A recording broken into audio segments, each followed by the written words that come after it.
According to the legend, Edward Mordake was born in the 19th century, heir to an English peerage. But there was more to Mordrake than first greeted the eye.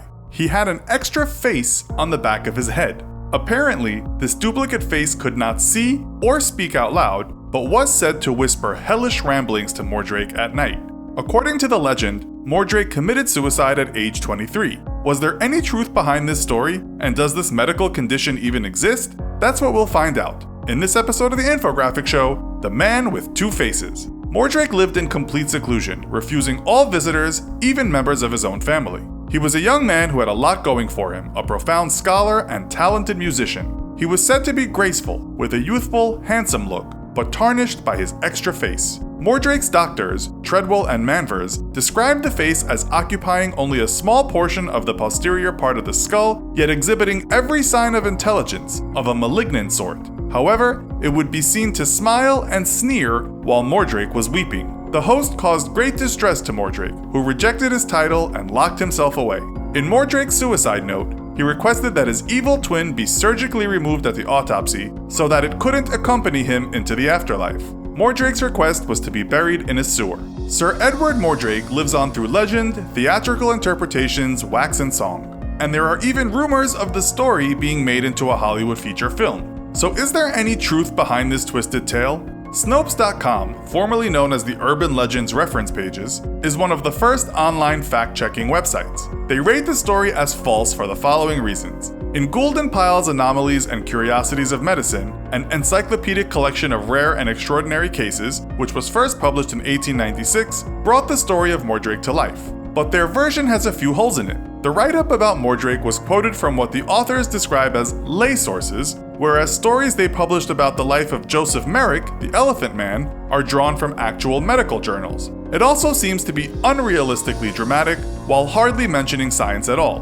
And the origin of a black and white photograph of Mordrake and his devil twin, which the book published, is unknown. The image exhibits greater resolution than what is typically seen in photographic reproductions of the late 1800s. Okay, so it's an interesting story, but maybe it's been embellished or is even the work of medical fiction. So what about other cases of people who have two faces? One of the most famous is that of Pascual Piñon, the two-headed Mexican who was a featured attraction with the Cells Floto Circus in the early 1900s. A railroad worker from Texas, Piñon caught the eye of the circus promoter as he had a large, benign cyst or tumor at the top of his head.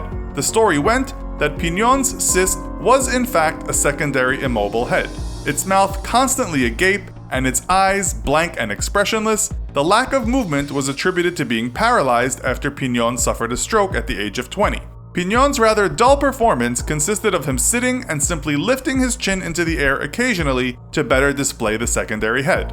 Was there any basis of truth? Piñon seems to have been a real person, but this story also seems to be false. The second head of Piñon was a fake. So, is it even possible to be born with two faces? The medical term is known as craniofacial duplication or diprosopis, a variant of conjoined twins. The condition is rare, and according to the US National Library of Medicine, to date only 35 cases have been reported. The earliest known report of diprosopis has been credited to Ambrose Paré in the 16th century. But in recent times, the most famous and legitimate case of a human with diprosopis is that of Lali Singh, an infant girl born near Delhi, India in March of 2008.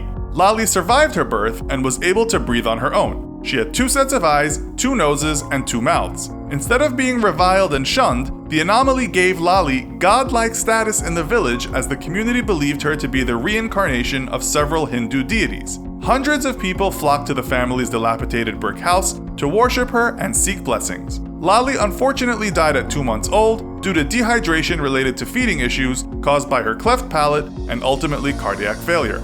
A similar condition to diprosopis is Cranial Pagis parasiticus, an extremely rare condition occurring in about 4 to 6 out of every 10 million births. Twins are born and joined at the head. Their skulls are fused together, and only one twin develops a functioning body, while the other does not. A case of Cranial Pagis parasiticus drew worldwide attention in 2006 after the Oprah show shared the story of Egyptian baby Manar Maged. The child was born on March 30th, 2004, with a second head and face attached to Manar's skull. The second head could blink and smile, and even had a separate brain. The family named it Islam, but Islam was in effect a parasitic twin. relying on Manar's organ to sustain life, adding a dangerous burden to her heart.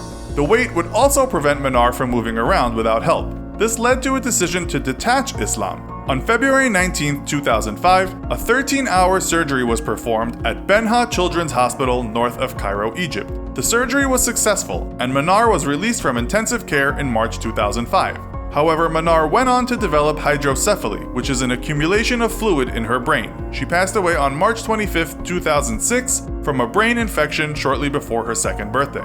The duplicated human face, the duality of human nature, is a powerful image, something represented by Janus, the Roman god of beginnings, endings, and transitions in time. And though the man with two faces may never have really existed as the story is told, there are certainly cases of double-headed births and two-faced abnormalities that have some scientific basis. So, do you know of any interesting cases that we didn't mention today? Let us know in the comments. Also, be sure to check out our other video called Scary Things That Can Be Living Inside You. Thanks for watching, and as always, don't forget to like, share, and subscribe. See you next time!